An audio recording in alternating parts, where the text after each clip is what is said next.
Hey everybody, it's Jon Meyers from Right Better Together. Look everybody, it's Emily Brooks. Hello, Jon Meyers. We're interrupting the internet, the entire internet, to tell them about something big. So we're going to have a new webinar in January of 2025 on January 16th, which is going to be the third Thursday at 5 Pacific, 7 Central, and 8 Eastern. And we're going to be talking about perfectionism. We've spoken to so many people in our audience and in person and online that struggle with having to have it perfect before they show it to anybody, before they send it off to query, before they do anything with it. And poppycock nonsense is what I say. What do you say, Emily? Yeah, and it shouldn't stop us from feeling like we are writers too. We can say I'm a writer even if you don't feel like your work is perfect.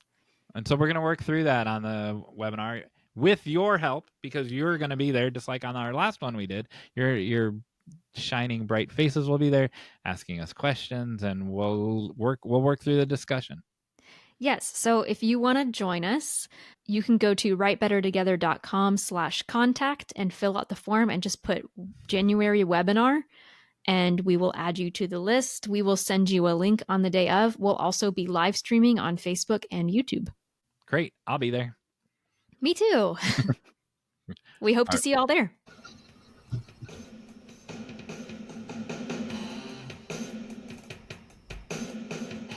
Welcome everybody to Right Better Together. I'm Jon Meyers. Hey, look everybody, it's Emily Brooks. Hello, Jon Meyers. Hey, what are we talking about today? We are talking about the importance of reflection and gratitude as we reflect on the past year. You know what? Today is New Year's Eve. Happy New Year. This is our New Year's Eve. I forgot. This is our New Year's Eve extravaganza. Is this an extravaganza? Are we having an extravaganza? I think you could say so. Oh, what is it? I better look that word up and see what it means. Continue. Yeah. What else is going on?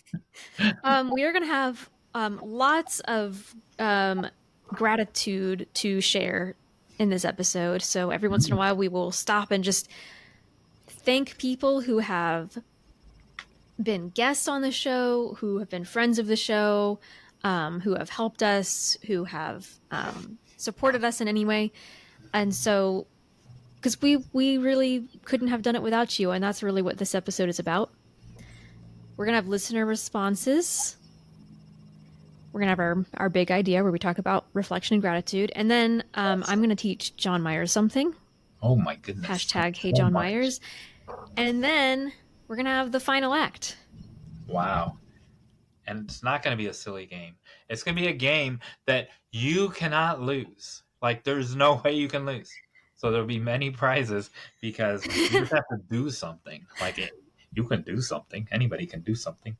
All right, cool. That sounds like a lot. It is a lot, but we're gonna get through it. Extravaganza. Extravaganza. I don't know. All right. But first. Yes. Well, I want to share how I got out of my bubble first, if that's okay. It's fine with me. All right. So is it okay if I go all the way back when we were preparing for Christmas? No. Yes, of course it is. So my friend Spencer, who has only been named on this podcast because he's called me a few times once during the podcast. Yeah, I remember that. Oh, memories. Yeah. We should like zoom in on us as we reflect. So he is a music teacher at a high school / middle school. It's a private school over in Franklin, and he invited us, John, my husband John, and I. He got us comp tickets to see his school's performance of White Christmas. Wow. And it was so wonderful. First of all, like I watched White Christmas at least every other Christmas. Like there are some movies where I don't watch them every Christmas because I'll get sick of them, but I do watch that one a lot. Do you know why the White Christmas? Do you know why that's a thing? Do you? Yeah, Have you watched this show before? because in a previous episode I shared that. But what was interesting is they did talk about in the beginning of the show why the song, because I was just talking about in general why we dream of a white Christmas, but they were talking about how, because the story is centered around soldiers, and so Bing Crosby had to sing in front of soldiers in real life, and he had to sing White Christmas and was just like on the verge of tears, barely could get through it, because when you're overseas, you are dreaming of a white Christmas. You're dreaming of going back north or wherever to where you live, and you maybe not even north. I think he was in Germany, so whatever. But you're dreaming of going home, and that's part of what that song represents. So that was really a beautiful thing to think about. But one of the things story wise that was interesting, one, first of all, these kids were so talented. We kept forgetting they were teenagers, That's and a that it good was problem. live. That's Huh? cool. I said that's a good problem. That's cool. Oh, it was so good. But I'm always interested in how stories are adapted to the stage, because White Christmas already kind of feels like a stage play, like a stage musical. But one of the interesting things to me is like older musicals like that from that time period, they would just include a lot of songs and dances that didn't really move the plot forward, because these were performers and they part of the show was just you wanted to see them perform. So in this adaptation, they actually made the songs more relevant to the story so that each scene moved the story along and like developed the characters. There were a few like numbers that were like, this is just a fun part of the show, because White Christmas, if you've seen it, they are putting on a show and you want to see parts of that show just to see them dance and stuff. But for the most part, they would change either where a song happened or when it happened or how it happened, where that song now like moves the story forward. So I thought that was a really clever and interesting to do for a modern audience, because we want to see the story moving forward. So there was a lot more character development. So I like that as a storyteller yourself that you can pick up on those things. I wanted to add to that, even people that aren't just people that are generic civilians, they can tell that like there's Yeah. something extra, that this is a special, I don't want to call it a twist, but a special rendition. I don't know. I'm not using the right words today, but it was a special event because it's different than what their preconceived idea was. Yeah. They That's cool. also made some characters more relevant because, in those movies, it was like you had four stars or whatever and they were the center. But when you have a stage play, and especially for a high school like this, you want everybody to kind of shine a little bit. And so they had some typically kind of side characters who were able to have these big numbers and So stuff. So that was cool. everyone got their moment. Yeah. That's so cool. Yeah. So it was great. We had a lot of fun and very impressed by these kids. So how Very did you cool. get out of your bubble? What makes you think I got out of my bubble? Well, I know you traveled a bit. I I went don't know to if that's what you're. Chicago. I went to the Yeah. greater Chicagoland area Where people do have white Christmases. where people do have white Christmas. And I approached an author who was at a book signing, who was signing a book named Stephanie L. Jones. And I said, I have a podcast. And my podcast partner, Emily Brooks, sent me all the way here from Nashville to come all the way to Chicago from Nashville to come invite you on the podcast. And she looked at me like I was a crazy person. And then my friend Brenda walked by, and she didn't really look at me like a crazy person. My friend Brenda walked by, and I said, Brenda, come over here and tell Stephanie L. Jones, who I've never met before, that I'm not a crazy person. And she said, I don't know that I can tell her that. And I'm like, okay, keep walking. And then oh, I forgot to tell you, I sold Brenda a book, by the way. So Oh. so there's that. And so Stephanie L. Jones and I got to talking, and I did know ahead of time that she was going to be there, and so I did not fabricate, and I even got permission from Emily, listeners, viewers, that I was going to invite her onto the podcast. So I didn't really make that story up; it was kind of true, and so we've invited her onto the show. Here's a picture of me with her. I will insert it right here, right over here, and she'll be on. Well, we're recording it March 25th. I don't know when it'll actually air. Yeah. So soon after that. But we're recording March 25th.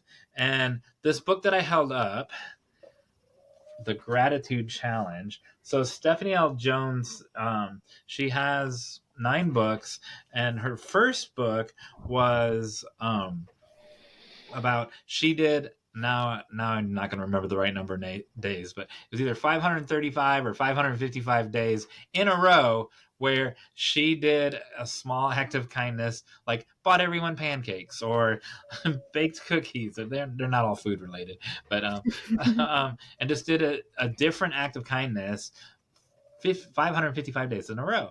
And then she wrote about it. It was just amazing. Then 2 things. Here's where she signed the book to me. Look, the ink ran out in the middle of the signature. So I am the only person that has ever had a book signed in 2 colors by Stephanie L. Jones, the only person on earth.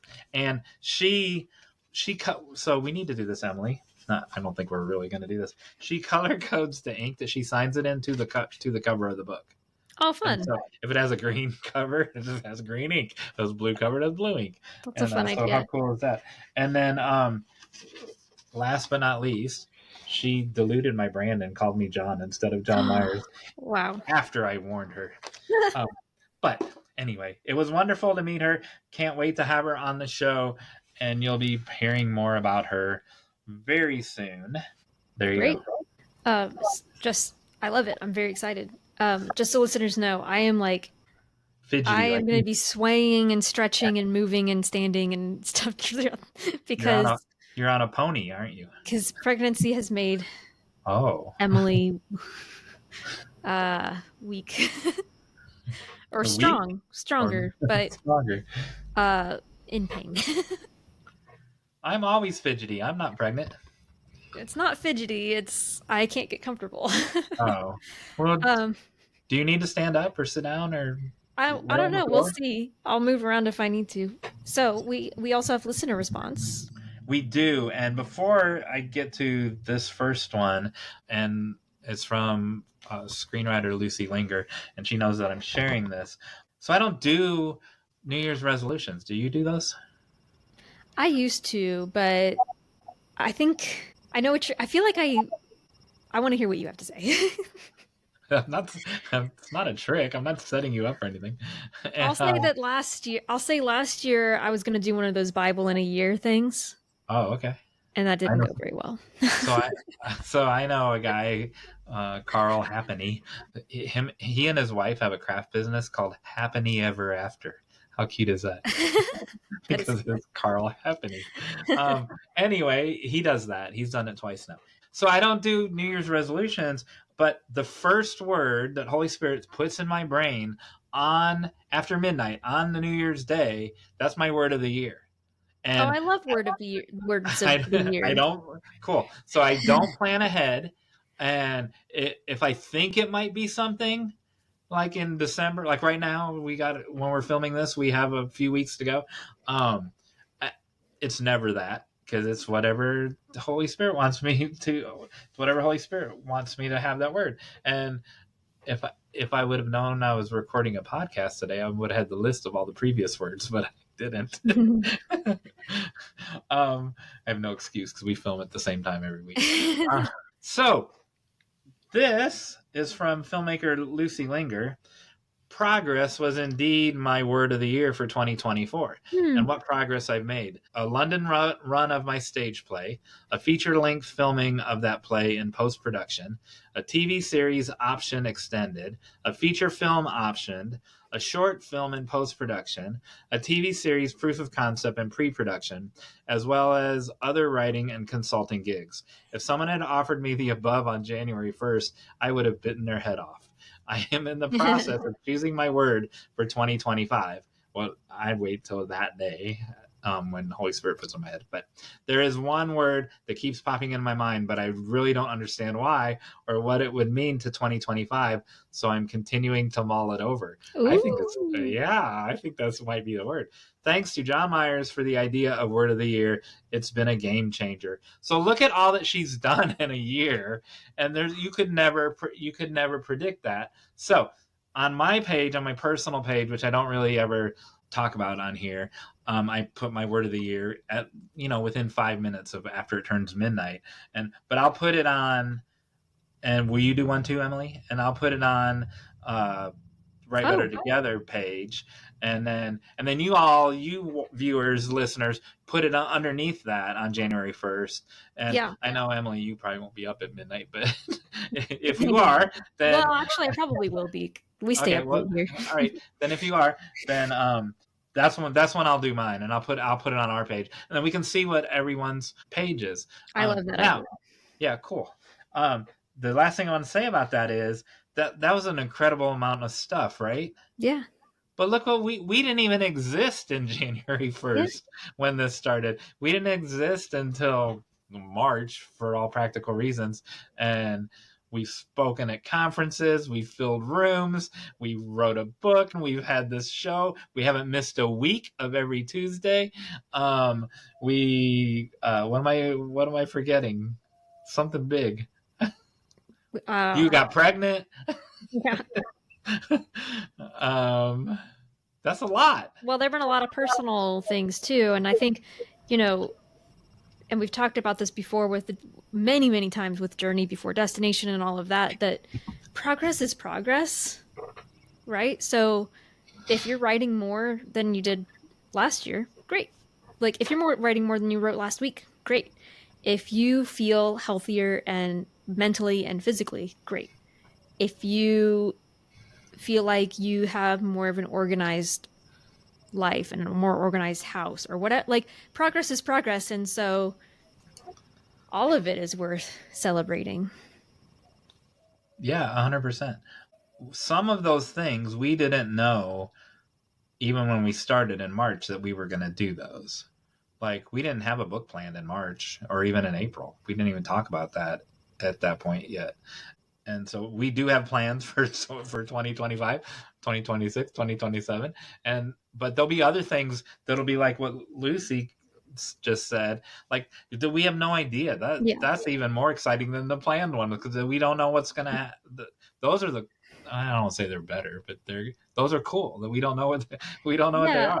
I didn't expect to be speaking at WriterCon I didn't expect any of it, but I'm thinking about I didn't expect to get published in WriterCon magazine, and I didn't expect to get published in the Fantasy Journal, or just those little things that aren't so little, but it's fun to see how things work out. True. I didn't even mention. So yeah, I had 2 articles published in the last year. Yep. Yeah, I didn't even mention that.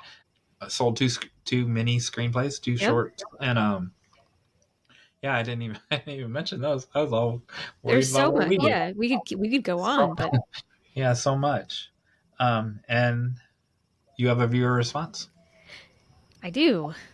So this is a response to our episode with Sarah Weigel from @MarthaRogus. I think that's how you would say it on YouTube.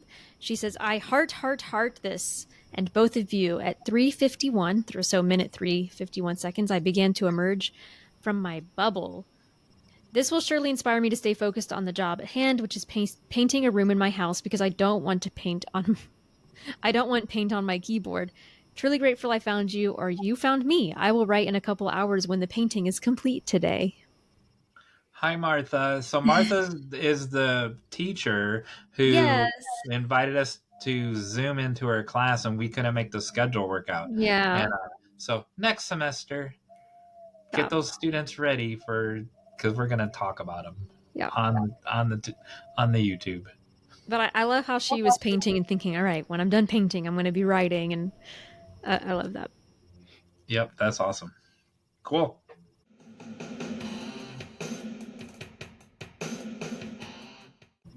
Before we get to our main topic conversation, we Yes. have some gratitude to give out.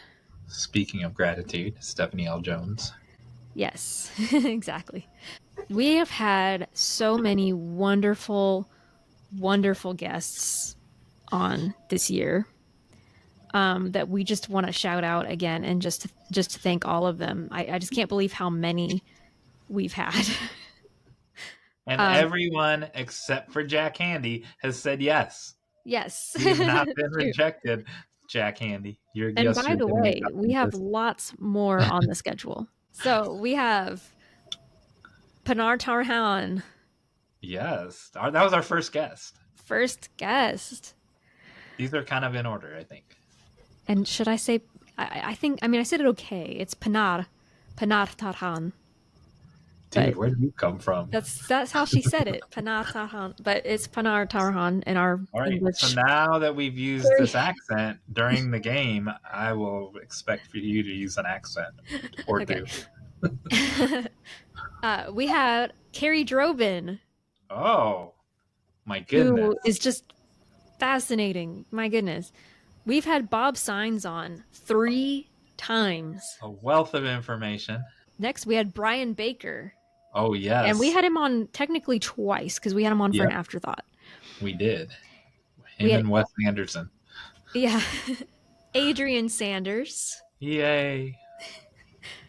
Sarah Weigel, who we just mentioned. Yay. I forgot to say after Adrian Sanders, a Patreon follower, a Patreon patron. Oh, yes. and Adrian's actual Patreon videos are up there now too. So if you how convenient. Yeah, if you want to join our Patreon, you can see Adrian Sanders' Patreon videos that we put up there. So if they join, will we put a video of them on the Patreon? No, it's because we interviewed Adrian and we recorded Patreon videos with her. I don't know how the internet works. Lucy V. Hay. Oh my goodness, she made me cry. I know. Hunter Little. Oh, she makes me cry in real life. No, not really. Not really. Misty Butler. Oh, and the ducks and the geese. And she was a guest, but also she's like our TikTok person and she makes videos for us, so she's been on a lot. We have much gratitude for what she does for us. Yes. Paul Gay. Oh my gosh, he wrote The Little Rascals. He didn't reject us. Nope. Amy McConnell. Yay. Dean Deal. Oh my gosh, I've heard of him. Have you? Fallon Bechtel. Oh, and we didn't give her the Bechtel test. Oops. Nope, we didn't. Dr. Cindy Childress. Hi, Dr. Cindy. Austin Francis.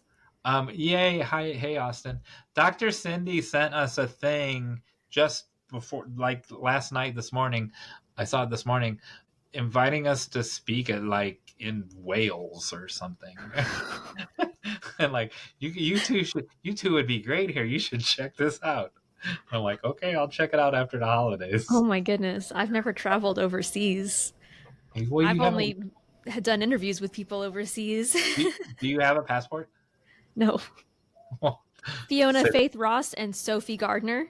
Who just this 2-3 days ago finished their second screenplay that they had written together. They talked about it on our episode, and that was their win on Into the Scripts last Monday.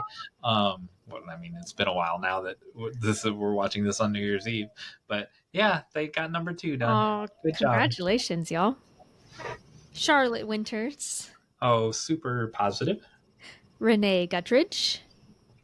Also super positive. David Halchester. Oh, also super positive. And speaking of people who live far away. Yeah, he wins. He was 6,600. No, he was not the winner. He was the winner. So when he was at 6,000 miles, but then Mai passed him up. Yeah. The Charlotte Winters also got engaged this year. So that was when we talk about life-changing moments. And Adrian got married. Oh, and Adrian got married. Oh my gosh. She did. So many life changes. We had Sandra Taylor. Oh, she's been married already. Yep. To Howard Taylor. Yes. We had Matthew Huddleston. Oh, I remember him. He believes in Santa Claus. Oh, yeah. My Luli, Yes, and she's the farthest away. furthest away. And Judy Gowong. Yes, and she it was just she changed our lives. She did. And a lot of these people did. Seriously. And if you all haven't followed her newsletter and like joined her newsletter yet, like that's changed my life too. So Oh yeah, she's that's great. that's so cool. Yeah. Um, So thank you all to everybody. yeah. There was one more. I was gonna say one more thing about who was before Judy.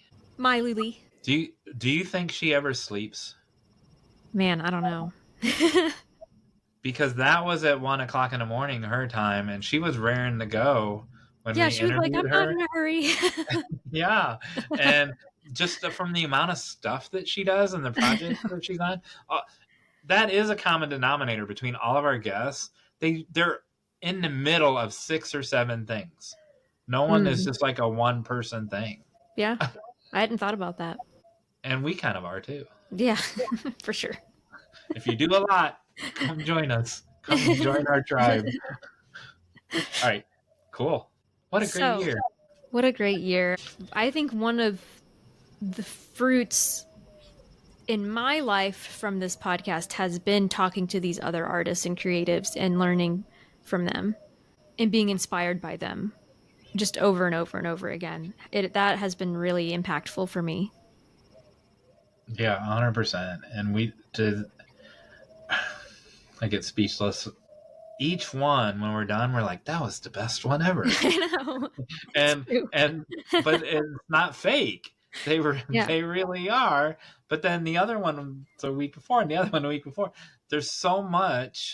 We're just so blessed that we get to sit at the feet of these people and learn. Yeah. Other than Jack Handy.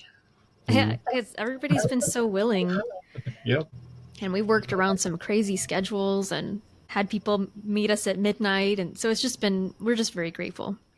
Yeah, we can take. I think we can take credit for that because we'll do it too. We've Yeah, yeah, moved. If they need us to move it, we will move it. yeah. And but they're the same way too. Everyone's great. What a year. What a year! I think so. One of the things when I think about gratitude and reflection Yes. is that they're so tightly entwined. Yes. This time of year, especially, but I kind of wish it was more often. I think it should be more often.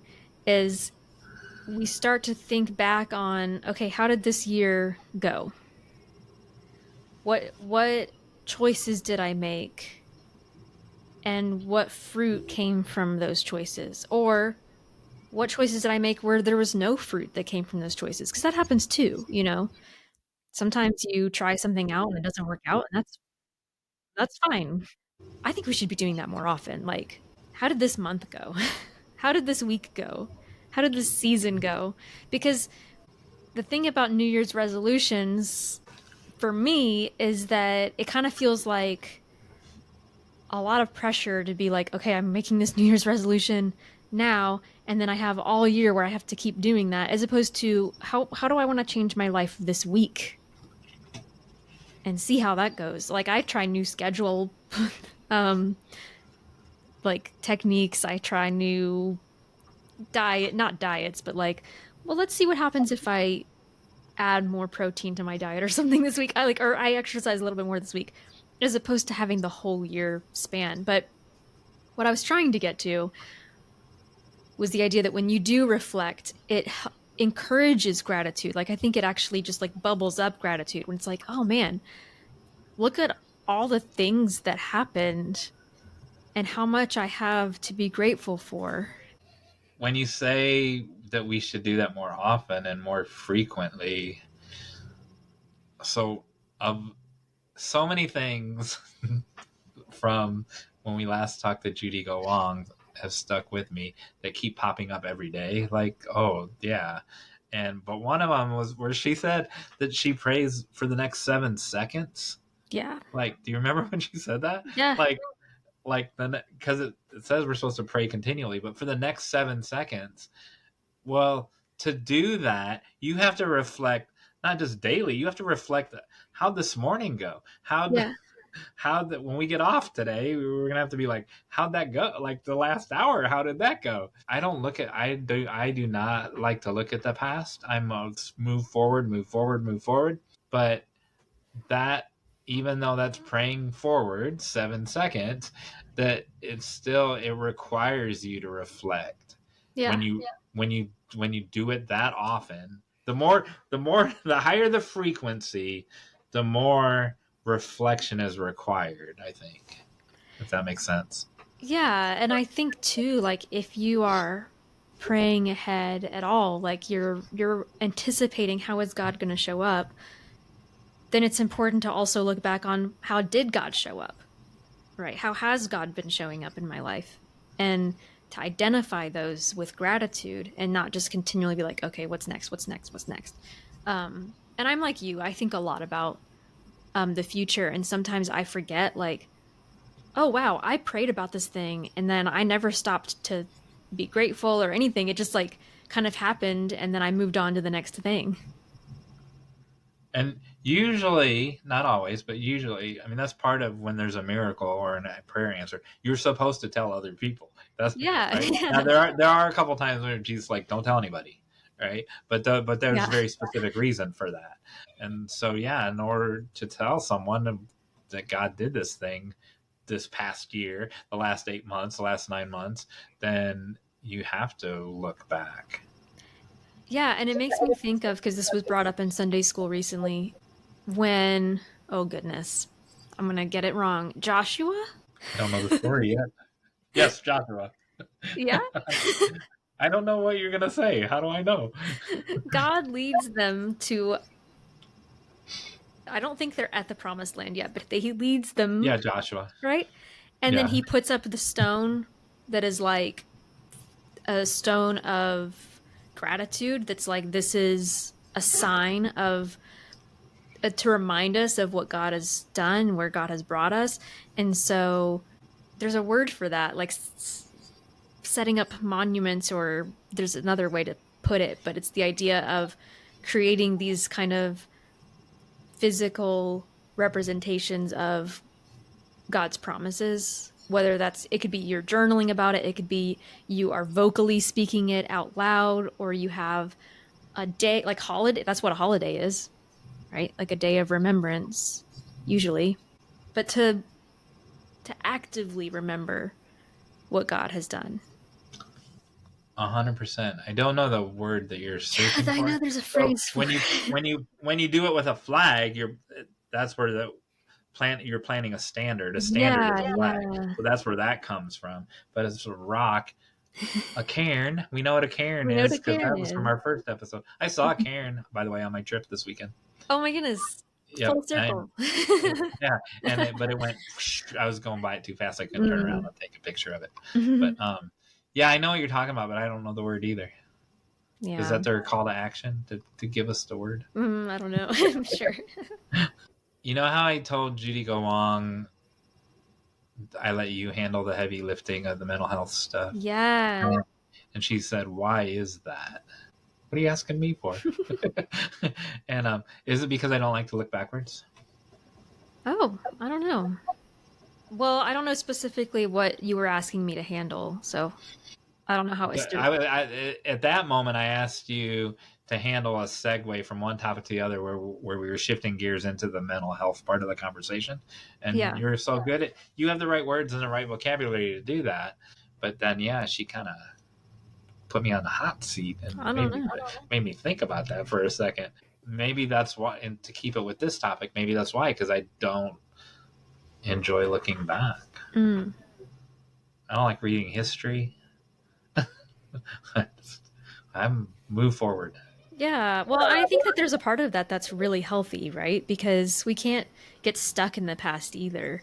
Because there are people who live in the past. whether that is because of trauma or it's because they had the glory, what they would call the glory days, and they wish they could go back to it. And I think it's important to be moving forward and to regularly feel like we have free will to like change our lives at any point, right? If things aren't going well, if we're not seeing fruit out of our actions, like I keep saying seeing fruit because I'm thinking about gardening. Like if you had a bad season, then you do reflect and you go through your, what did I do?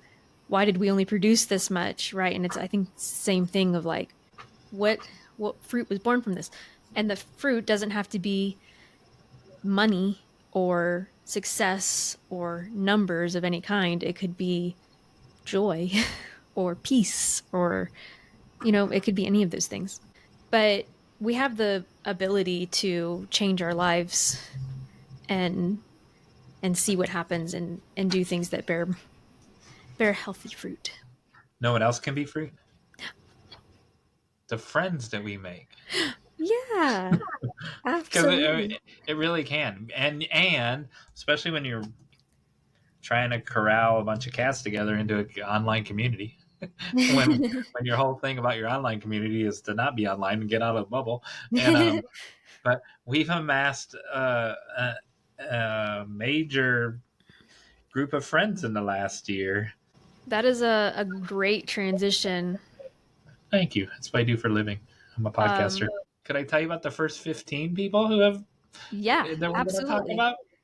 Yeah. Tell me if you remember any of these people. Misty Lee Butler. Does that Oh, yes. sound familiar to you? Corbly. We know Corbly. Yes, and when our webinar comes up, you all will know Corbly. David Corbly. We literally couldn't do it Yeah, without him, and he'll be a especially guest women. on a future episode as well. Perhaps you've heard of Danny Martinick. Yes, one of the first people we met when we got out of our bubble. Why did I just take my glasses off? Because you're going to mention Ashley Hargrove. You won't recognize me because I've taken my glasses off. Exactly. Becky, who was in our master class, and she was in our master class in Oklahoma City, and then she came all the way to Nashville and saw us at Southern Festival of Books. Well, she's from Nashville, but yeah. Bethany, do you know her? I'm not sure. My sister Bethany, the poet? Yeah, the poet Bethany Hale. And well, you know what? There is another Bethany, Bethany Smith, who anytime you get bad news goes, "Great, God's got something better in store for you." Yes, So yes. that's the Bethany Smith principle. Then we have Anna. Yes, Anna, who responded to several of our calls to action. Then we have Janice. Janice, our call to action hero. Then we have Baggy. Oh my goodness, Baggy. You will only know that if you listen to our earlier episodes. Then we have Rachel Caldecott. Yes. The creator of Blown Out of Proportion, her memoir about moving to France with a glass blowing husband, and this right here, this beautiful coloring book Yes. about her town in France. We have Deborah Hodgett. We are praying for her that she gets better. Yes. So join us if you're a praying type to pray for her health. We have David from your writing group. Yes. Who responded to many of our YouTube videos. We have Turner and Josh. Yes, who were featured in mine and my husband's solar eclipse video. Oh, that's who those are. Yes. I didn't know their names. There's one tall person and one short person. We have Bugs and Homa. Yes, who sent us a eclipse video and did the voice of Bugs and Homer. Yes, and he's really Clint Ford. And then yes. Lisa Clemens, who gave us like this stop motion eclipse thing from upstate New York, which was amazing. How about that? That's 15 memories right there. Amazing. Those are good people. They are, and we're so grateful for all of you for your support and participation and just being our friends. You become like the 5 closest people you hang out with. It's So are we true. going to become like them, or are they going to become like us? It's a good question. I wonder.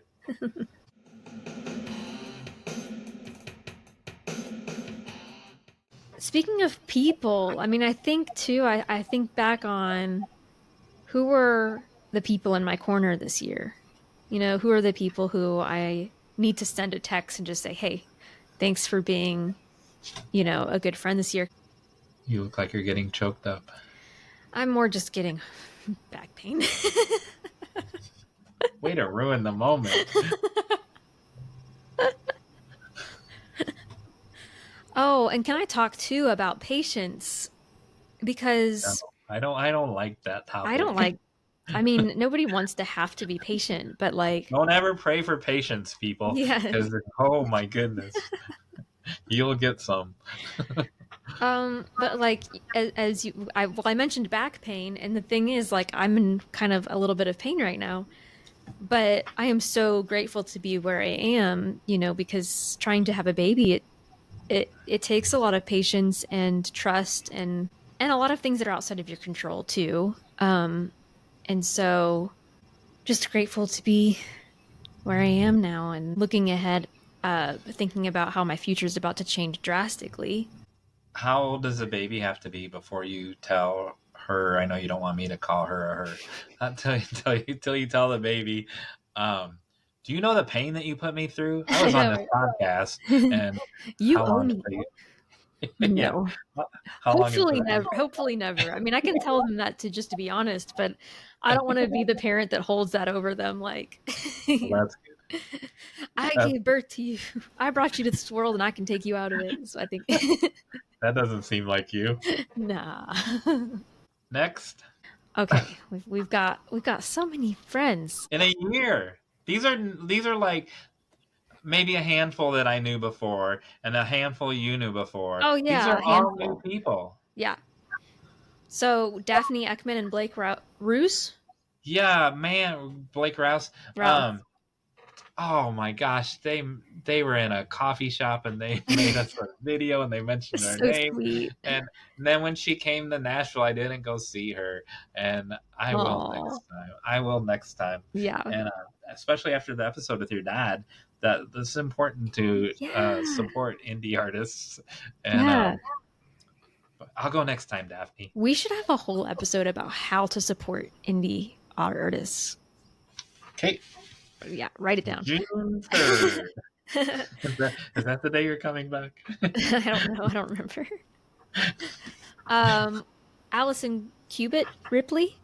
Cubit? Yes. Allison Cubit Ripley? Yeah. Where's her book? We've showed her book on we've shown her book on this podcast before. Allison Rayner.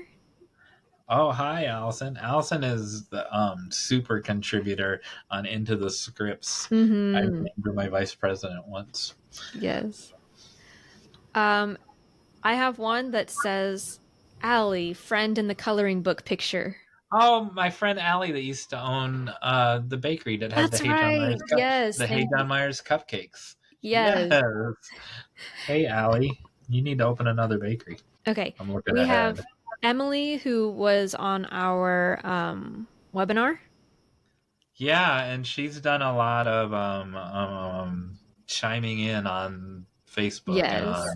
on Insta, talking to some of the guests and stuff. We also want to thank Lori Twitchell. Yes, who's starting a podcast in February or March. I forget which one. Awesome. Sierra, who ran into us at SoFest of Books and also was on our webinar. Oh, I remember her. Kaylee Hines, who is one of Oh, my good friends who helped us with our book cover. I remember her. David Halchester. Oh, I remember him. Oh, He wait, we was already from, named him, though. well, he's a friend. He's a friend. He's on the back of our book. Yeah, He's a book you're right. blurber. Yes. David Bell, speaking of people who are on our back cover, and Lynetta Smith, speaking of people who are on our back cover. If Stephanie L. Jones has what's his face, Dave Ramsey. If we would have had Dave Ramsey, we could have had David Helchester, David Bell, and we could have had 3 Daves. I know. No offense to Lynette, but We also we want to thank our troll Ant. yes, Ant. And crush him like a little bug. Remember Ant? Oh man, we genuinely want to thank my Ticia, Yes. who I've seen now at 2 different conferences. When you see when she sees you, she it's like she sees Santa Claus. She just like her whole face brightens up, and she's just like, "I'm so glad to see you," She is and so like sweet. she's just so super positive and wonderful. I love her. And Martha Rogus. Oh, I wonder where I've heard that name earlier today. Yeah. And Jack Handy, you're still our friend. He's still our friend. Even though, speaking of looking back, we have some fuzzy memories of his appearance on our show because he wasn't on our show. That's all I have to say about that. Man, we're not even anywhere near this list. We are very grateful for these people. We've got more, but we'll take a break. So, final reflections on the year. Anything you wanted to add? I want to add, even though I said it already, that each thing that we did, I think we listened to Holy Spirit because, and this can't always happen, but maybe it could always happen. Everything we touched worked. And that's what I mean by look for the fruit. Look for the fruit. Yeah. And we look at fruit maybe differently than how some people might look at it, but we're still looking at fruit. Yeah, 100%.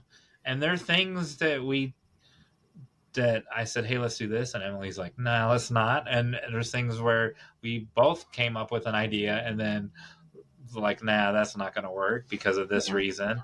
And so I think, I don't know what the takeaway is to that other than realize that even if you're a non-believer, just like you can pay attention to the universe and just the way things are going in your life, whether that's gonna work. Something's gonna, like, there are times when we know something's gonna work, and that's from, like, I knew Judy Gowong was gonna work, even though we didn't hear from her for a while,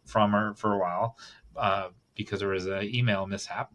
But I knew that it was, and it did, and it worked better than we could have ever imagined. Mm-hmm. And so I don't know what my takeaway is. Get out of the way and let God do his thing. That is very connected to Judy's advice as well, because I reflected on the end of her episode that there's just a peace with her in that mindset of just rest in where God is leading you, and don't be too stressed about about the past and how things did or didn't work out. Just you just move forward and you keep thinking, you keep anticipating. I mean that so we're currently in the season of Advent, right? We're in the season of, we're anticipating God to show up, and really we're in that all the time. It's true. Right? It's the already but not yet time. Like, we are constantly anticipating where's God gonna show up in the next 7 seconds, in the next 7 days. Yeah. I like, you're saying everything perfectly. That's, yeah. You ate it and left no crumbs. That's all that's a perfect way to put it. I have nothing. I got nothing else to say. That's perfect. Wonderful. So what's our call to action going to be? Well, they have to do the word thing. Yes, they have to do the word. So your word of the year. I think they should have some gratitude job. I shouldn't call them they. They're us. I think we should have some gratitude job. I like reflect on this past year and like I don't want to think about the past. No, I'm kidding. that's what we just did. told you I don't like thinking about the past. No, I'm kidding. They could send us cookies. No, I'm kidding. Reflect on the past week The past 7 seconds. and what you're grateful for that's going on in your life right now. Yes. And I want I to would say, also. What? oh, can I add something to that? Yes. And then I'm going to add something. I think I have the belief that there's always something to be grateful for. Yes. In the book The Hiding Place, Corrie ten Boom, who was in a concentration camp in Germany, writes that in the rooms that they were surrounded by fleas. There were just like fleas all in their beds and everything. And it was so miserable. But she and her sister decided that when they would go to bed at night, they would show gratitude to God for anything and everything. We're grateful for the fleas. And then, now this isn't always going to be what happens, right? But what came from that is they found out that the reason why they were able to read their Bibles in secret at night was or whenever they needed to, was because the guards wouldn't go into the room because of the fleas. Oh. And so even though it was like this horrible thing, they were able to recognize these fleas are actually serving us. And so I think there's always something to be grateful for. Chapter 42. Be grateful for the fleas. No, that's not really. Now, I did we'll put that book in our show notes because I think that's a great way to start the year. Look what I just randomly opened it to. Holy Spirit gave us, I'm grateful for small miracles. There you go. That's awesome. I love that.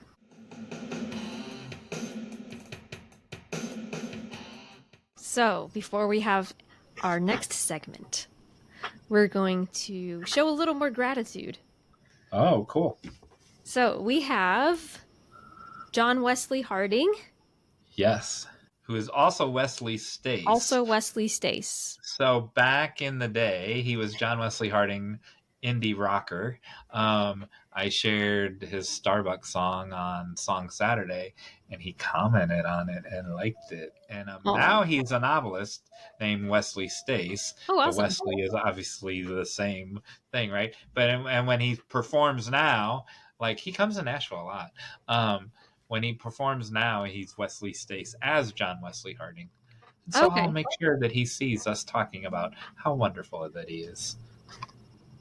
Also, we have the Stevens family who bought the Irish sweaters. Mo and Kayla. Yes, thank you. We have Nikki Roof. She is a fromagère. She is our cheese expert. Cheesemonger. Who taught us about Gouda cheese.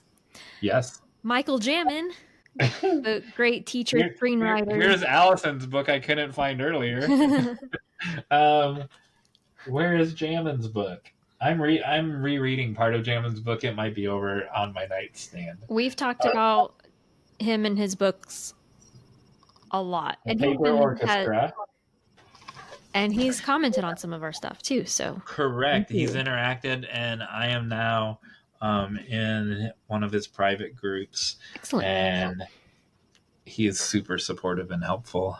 Yeah. And he's a wonderful man. He's got great videos. Yes. Lobster, who was a YouTube commenter, I believe. And then Jamie E. Pritchard, who is also a YouTube commenter. Yep. So we're very grateful for anybody who interacts with us on YouTube. Correct. Barry Friedman. Oh, tell us about Barry Friedman handing you his wisdom in that picture from WriterCon. We've talked about it before, but we got to do not a workshop, but like a session with Barry at WriterCon. Yes, and I got to speak about my father and his father session about fathers, which is rare for me. And I got to tell my brother that story about it. I hadn't told him that story, and I had a nice moment of closure with my father. And my brother didn't know the story that I told. That's wonderful. Yep. We also want to thank Frank Ball. Wonderful theologian and writer, right? Storytelling at its best. A great book. There you go. William Bernhardt, Oh, who's given us many wonderful opportunities that I just couldn't have imagined. So I'm so grateful. he's a wonderful man. And is Katie on this list? His daughter? We have not like on right now, but probably at some point. Cool. She should be. Let's go ahead and just shout out Katie Bernhardt. Yes. And they're the whole family. They're so creative and Yeah, the whole talented. His family. son, his wife, just everybody. Yeah. Jesse Ulrich, the producer. Yes. He The writer knows how to he knows how to do everything. Yeah. Sheila Gunlock. Oh, I heard she's a clown. Yeah. So while we're mentioning people from WriterCon, so I've got a list of people who are in our workshop. That also includes Dr. Nick, Joy, Catherine, Pat, and Tom. And we expect all of them to have podcasts. Yes. By the time your baby comes out, then their podcast It'll be exactly 9 months since we talked to them about it. So I have 9 months to make a baby. You have 9 months to make a podcast. Yeah, that seems about right. And then Lauren, who we met at the film festival, the Southern Film Festival, who made us our cow. This Lauren? Yeah, our cow mascot. All right. We still have more to go, but we'll take a break for Hey, Jon Meyers. Yes? Happy New Year. Happy New Year. When was the first time? January 1st. That Baby New Year was used to celebrate the new year. Charles Dickens. Based on previous episodes, I understand. So we had another episode though where we talked about how we ended up with the calendar that we have now, and how it was Julius Caesar who was like January 1st is the new year, and it used to be in March, which honestly to me, I'm not saying we should change anything, but I love the idea of the new year being in March because it's like the end of winter and then the spring equinox. Like it makes sense to me, but it's fine, Julius. So that was when New Year's started to be celebrated on January 1st. And that's not even it's not even like the winter equinox. Like it's I know, it's like nothing. Yeah, it's nothing. Okay. And then, so are you familiar with Baby New Year? Because I'm going to be honest, I was not until. Yeah, I know Baby New Year, and I'm gonna guess the first appearance was in a comic strip. Oh, that's a really good answer. But it is very, very wrong. Okay. It is partially right. And I'll tell you why it's partially right. It was actually the first time a baby was used in a New Year celebration was actually in ancient Greece. Because, we were talking about Julius Caesar, right? How is ancient Greece and a comic strip almost partially right? I will explain it as soon as I find. Okay, so it says the Greeks ushered in the new year with celebrations of honoring Dionysus, the son of Zeus and god of wine. And so they would hoist a child skyward to represent the rebirth of Dionysus. So that was when the New Year baby thing kind of started. But you are correct that eventually it became more part of our current culture. Started more with a comic strip by I have a huge page of stuff, so I'm having to find everything. I think your initial wrong was wrong. I think this is better than partially correct. This is correct. So Joseph Christian Leyendecker drew the first holiday illustration of a toddler, and then it started becoming on magazine covers in 1906 when he started drawing these.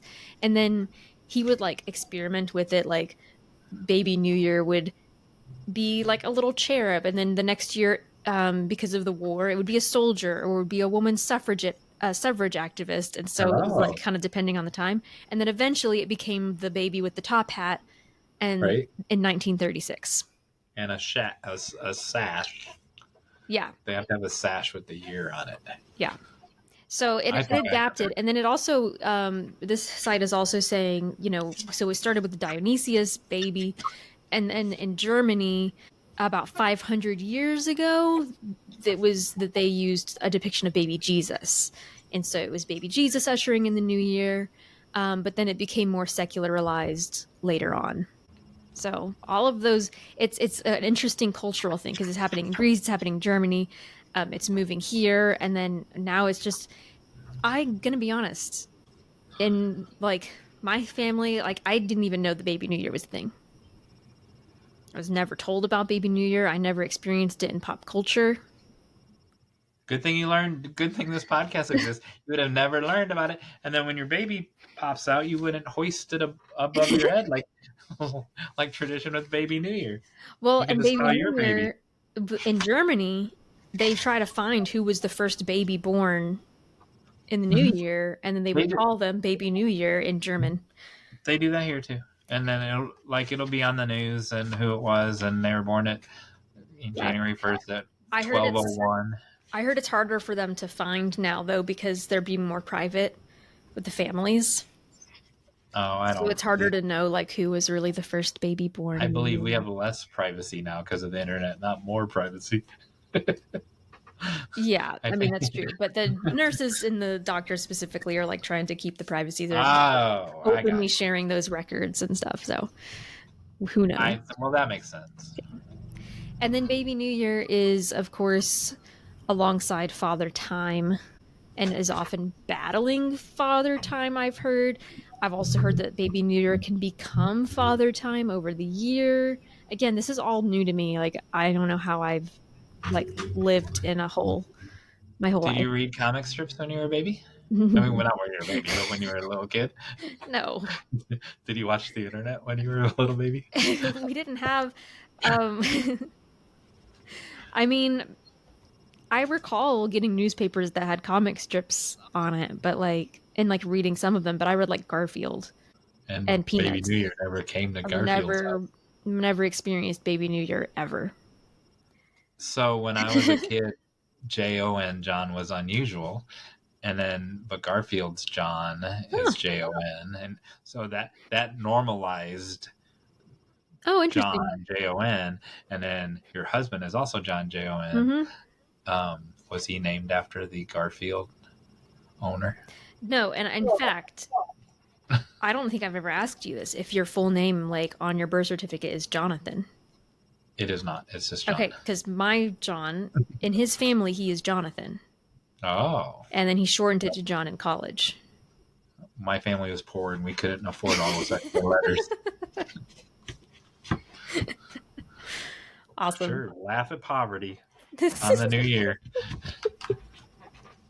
Cool. So, yeah, That's sad. You grew up without Baby New Year. I know. I really missed out. But Now you've rectified it though for your baby. yeah. You know what I love that a tradition that this is so random, but some people I know. So you know how Epiphany, the wise men don't actually show up until Epiphany. Correct.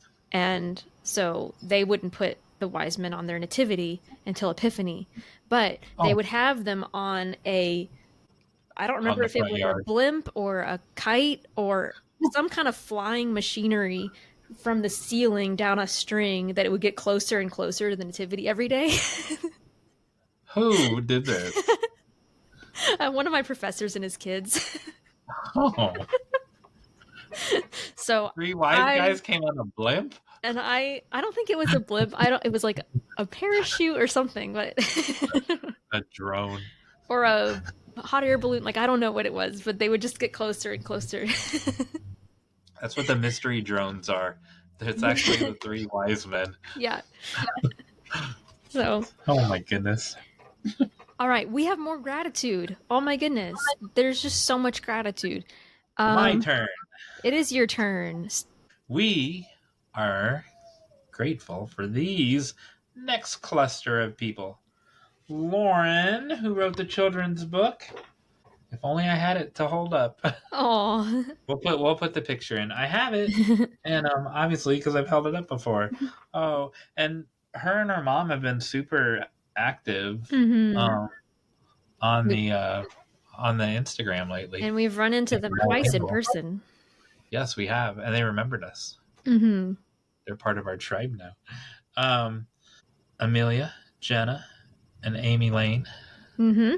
We saw them at Southern Festival of Books. Mm-hmm. Alec Collins. He still comments. He's a very frequent commenter on the YouTube. Yeah, I appreciate that. And then Misty, he and Misty correspond. Oh, nice. Melanie in Cincinnati pushed her sister down the stairs. No, Yeah. that did not really happen. Susan Grigsby, who told me I would never amount to anything when I was 5 years old. How could we forget her? Dr. Dasgupta, who we need to put on. Yeah. I need to add her. I need to write her down. We got to get her back on onto the schedule. Hopefully. Afraid that we won't mention him on the episode. Look who's calling right now. Is it who I think it is? Bob Signs is on my phone right there. Hi, Bob. We did already mention you.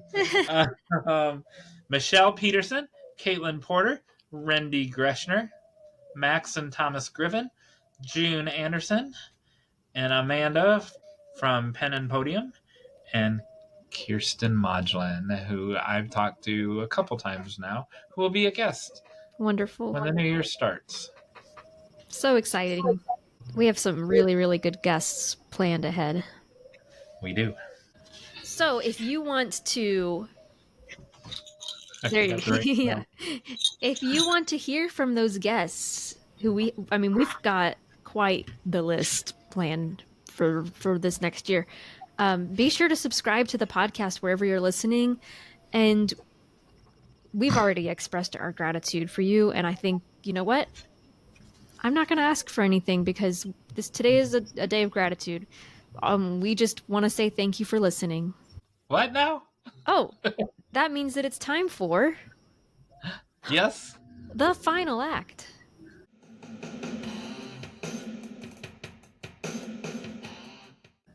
Oh, I know what it is. Before I tell you what you're playing, Emily, I am going to show you what you will be playing for. You'll be playing for a wide assortment of everything, every prize you previously won and I haven't sent to you yet. Oh my goodness. So, the ones I could find. I couldn't find some of them. You'll be playing for this small palette. Do you remember that? Oh yes, the very cute. You'll be playing for Hello Kitty. With the cheese foam. Yep, cheese foam Hello Kitty. You will be playing for this other cow. Yes. From the Five Oaks Lodge for when we stayed in Sevierville. You will be playing for, Mary Davis Stellas. Yes. Welcome. There's someone that we're grateful for right there. For sure. For her WriterCon friendship bracelet. You'll be playing for, speaking of Bob Signs, 2 of his books, the Jessica's Vampire Diary and That's Not the Way It Works. Don't tell anybody if you already have those because you're winning them again. You will have the cow from the cheese foam or from the where what's her face where Nikki Roof works. And then this bear has appeared on several episodes. And last but not least, you knew this was coming. The 1 week baby. Yeah. I can't believe your baby has not come out yet. Oh, it would be very early for that to be happening. It says 1 week. Oh, right. It says right here, 1 week. And this thing. Oh, yes, the octopus glass that I can't remember what it's called. Highball glass. Thank you. All right, today you will be playing a game called Act Like You Don't Care. Oh, okay. In this, remember this ball thing We're bringing back all the memories. I took out some. There's only 3 balls in here. I will randomly, I will swirl the barrel. I will pull out number 1 through 3. And in these 3 envelopes are 3 different scenarios involving the new year. And all you have to do to win all those fabulous prizes is act out that scenario for 1 minute.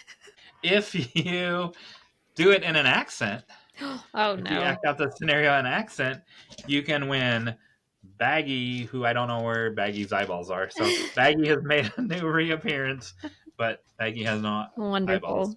But Baggy's already dead. So, all right. There's no way. I'm not cheating. You just have to trust me. And I don't know what's in each envelope anyway. You got number 3. So, in this envelope is a scenario related to the new year. You have to act like you don't care, but still help the person because you're a very caring, compassionate person. So that would be too easy if I made it called act like you care, because you always care. So you have to act like you don't care, but you still have to help the person in the scenario. Okay. As if you didn't. I'm making you exercise your muscles. Okay. Your acting muscles. All right, here we go. Your drunk friend asks you for a ride home. Act like you don't care, but you still got to get them home. And you have to do it. You have to talk for the entire minute to win all of those prizes. And then if you do it in an accent, you win Dead Baggy. Right. So I got to set a timer? Yeah. My accent might change throughout the... Ooh, then you get bonus points. And action. All right, Melissa, I know you got... Melissa? I know you're not feeling well, so let's go in the car. And... Oh, I'll turn up the AC for you. I know you're not... That's... Oh, if you need to throw up, you just... Whatever. That's just... I may have just bought this car, but it can handle it, I guess. Oh, okay, there. I'll just grab some paper towels that are on the back seat there, and I've got some Kroger bags. Here you go. Do I need to stop anywhere for you? How are you doing? Are you feeling any better? 20 seconds. Okay, we're at your house. Are you ready to go? Oh, okay. I guess I'll have to carry you. So get 5 seconds. Get out of the car. Get the person that on my shoulder and whatever is dripping down my shirt. I don't care. Oh, the door is locked. We're locked out. Oh, you left your keys? Okay, I guess we'll go back and we'll get your keys. That's fine. I've got all night. Yay! You did it. You won all the prizes, and I'm not going to hold up again. Good job. Despite the acting, like, who knew? And I was tempted to make you eat something, but you said no eating as one of the first rules. So I'm only saying that so I could call back to the first episode. You know what's funny is I have a phobia of throwing up, but I just kept throwing it in there because I didn't care. So that's the thing you didn't care about, your vomit phobia. Yeah, I decided that I wouldn't care that they were throwing up in my car. And then they forgot their keys at the bar. That was wonderful. Oh, thanks. The last callback before we get to the last group of names is we had 2 cups this year, Ruby's Hot Dogs and the original Slim Chickens. And I have fond memories of both of them. Oh, have we given a shout out to Drip Confections? Because we should. Oh, we have not. Yes, we should. Yes. Thank you, Drip Confections. And we need to make sure we put their thing in the show notes. For sure. Their link. And plug Bookshop. Bookshop. We are grateful for Bookshop.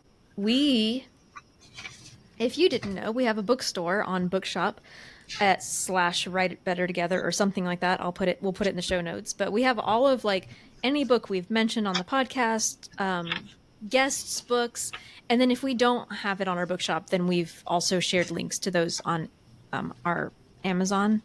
We actually need to create an Amazon store that has all those books in it. But anyway, so you can go to our bookshop and find pretty much lots of our guest books and books we love, books that we have on our bookshelves, etc.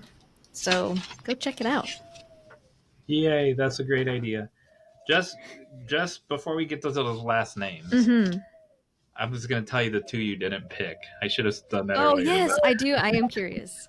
But so the envelope number 1 was you're at the New Year's Eve party and someone brought you know how people eat shrimp for New Year's? It sat out in the sun, and so it was like tainted shrimp that sat out in the sun too long. Oh, that's like my worst nightmare. Well, there you go. You didn't pick that one. I just said that I have a phobia of throwing up. You would have had to act like you didn't care that it was rancid shrimp. Yeah.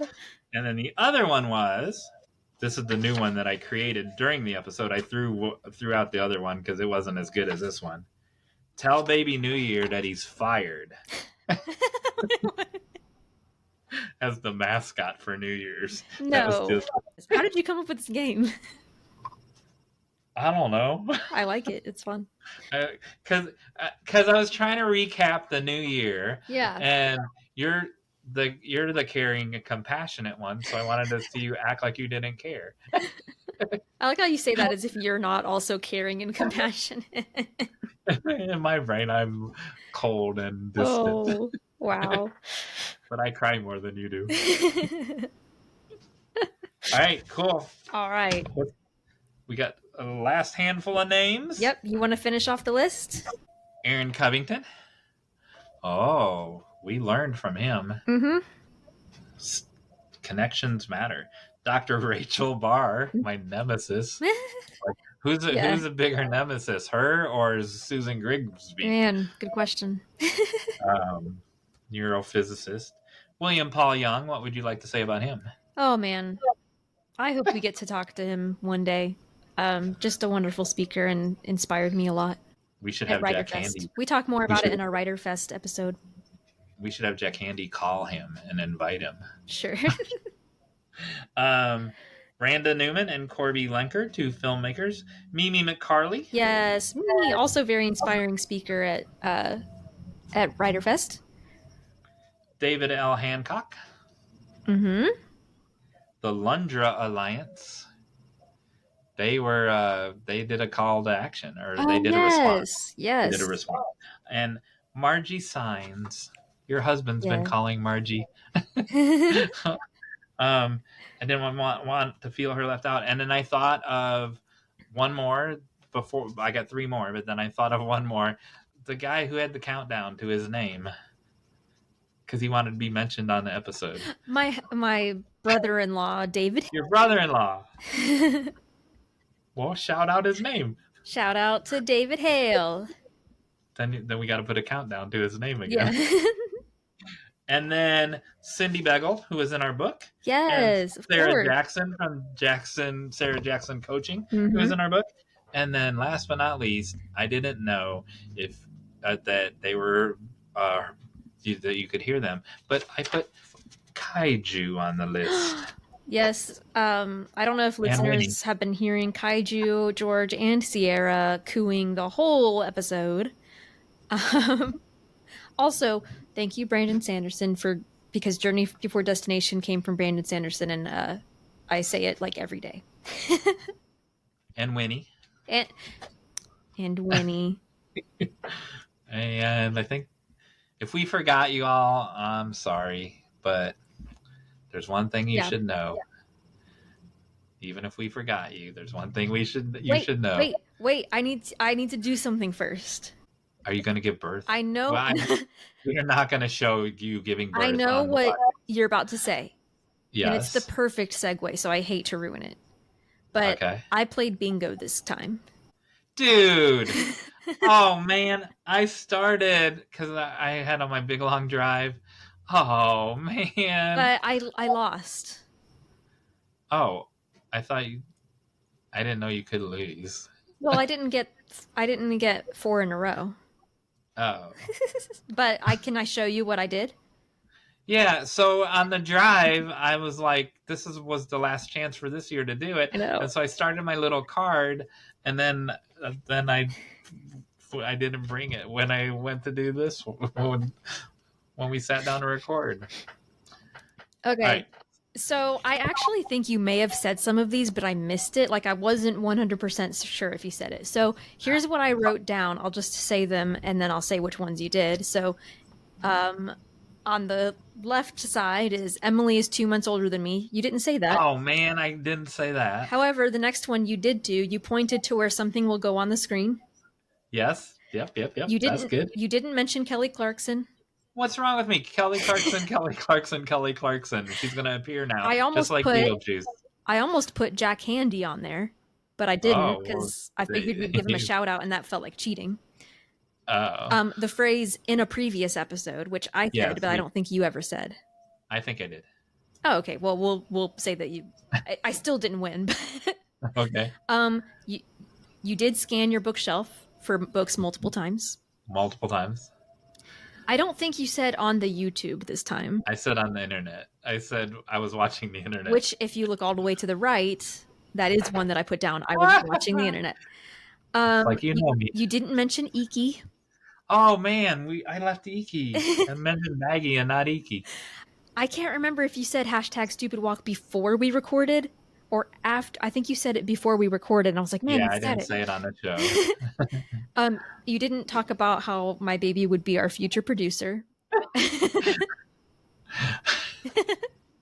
I should have. You did mention cheese. Yes, I did. It's so predictable. We talked about Bob Signs a lot, but I specifically was looking for you to say celebrity screenwriter Bob Signs. And I didn't say that when he called? I don't think you did. Oh, okay. Yeah. You didn't say everything is connected. I didn't. You mentioned Winnie, but you didn't ask Winnie a question, and that's what I wrote down. Was that you would go, "Hey, Winnie." This is such a fun show. You didn't say we don't gamble / no gambling. Oh my, these are really good. You didn't, thank you. You didn't mention your undisclosed location. No. You did pull up the 1 week baby. Yes, and I said I was watching the internet, as we established. I don't think you said there you go, but I did. I think we both said there you go. Okay, I'll say that we did. You didn't say this is the #1 podcast for birds. No, and I was going to say that this was the #1 podcast for something earlier, and I forgot to say it. And then you didn't have a mailbox story. Nope, I didn't have a mailbox story. So I got 5, potentially 6 or 7. But no, I didn't get a full line. And so one of the things on my card that I didn't even finish writing the 16 things. Yeah, it's but one a lot. of the ones huh? It was a lot to think of. Yeah, one of the ones that I thought of, and I was watching the internet on it, and then are we still playing? I shouldn't tell you. Oh no, you're fine. Well, okay. Do you want to do the bingo in the future? Because if you want to still do it in a future episode, then you should do it. Yeah. You could beat me because I lost. Well, but if I lose too, then the score will matter. I'm still curious what you would write down though. But the score will matter, right? I mean, maybe we could say okay, if I got 6, then let's see how many you get next time. Okay. That's what I'm saying. So if I don't get a bingo, then I got to beat 6. Yeah. Okay. Oh. Let's do that. Yeah, so I'm not going to tell. So you get a freebie because I was watching the internet on it, and but I won't tell you. There's a couple on there. But you can't put things that you know you're going to do because then you're giving yourself free bingos. I did only things that you had to do. Oh, yeah, I was going to try to win. I mean, I guess I never clarified that. So if you want to do that, I could have done that strategy and kept my, I said in a previous episode, and so there you go. So these are things that have to come out of your mouth. I was thinking that because then you have no control over it. Let me write that down. But maybe I'm just really bad at strategy, and I should have done that all along. Or maybe you changed the rules in the middle of a game. I think I thought that I made it clear that those were the rules, but I probably never actually said it out loud. Okay. Well, all right. All right, back So to that wonderful segue. that's not even on that card. I thought it was going to be on that card. What would be? Oh, but that felt like cheating to me too because we say that every time. Like if I put "Hey Well, Jon Meyers" in there, I like, I don't know. yeah. I made it hard for myself for some reason. Yeah, I like that everything that I was going to put on the card, you're calling cheating. You made it harder for yourself. I was going to make it easy for Okay, myself. you should just put down what you think will make you win because I apparently just made it hard for myself. That's too funny. All right. We. I don't know if I can say it without crying. Oh. Okay. We Couldn't couldn't have have done it without you. you. Hi, everyone. Before we let you go, we have a special video from Misty L. Butler, previous guest and Write Better Together influencer. And we hope that you all respond to her questions. And you can find the rest of her videos at Studio of Misty L. Butler on YouTube. Hi, it's Misty with Write Better Together, and I've got a question for you. What's the first thing that comes to your mind when you hear the name of the month, January? Some people love January because it signifies newness to them, new opportunities, new goals, new adventures.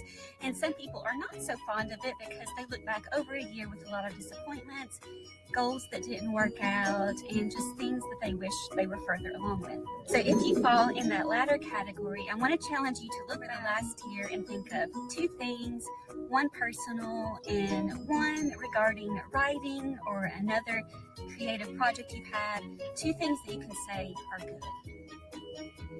I deal with a lot of long-term health problems that are not getting any better, and I don't seem to be getting any closer to answers. So of course I end the year with that disappointment, but I also got connected to some really good doctors this year, so that is one positive.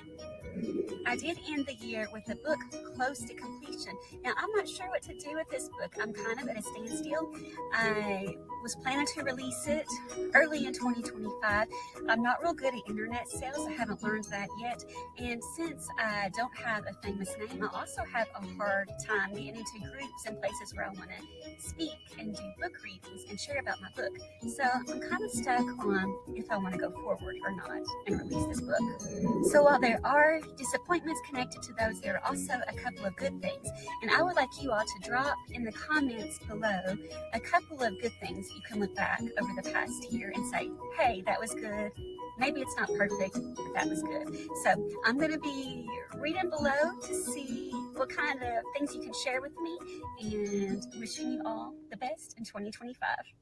Thank you so much for that, Misty. And if you are listening on Spotify or any other podcast app, you can head over to YouTube and respond there in those comments. And we look forward to hearing from you all. Hope you all have a wonderful new year.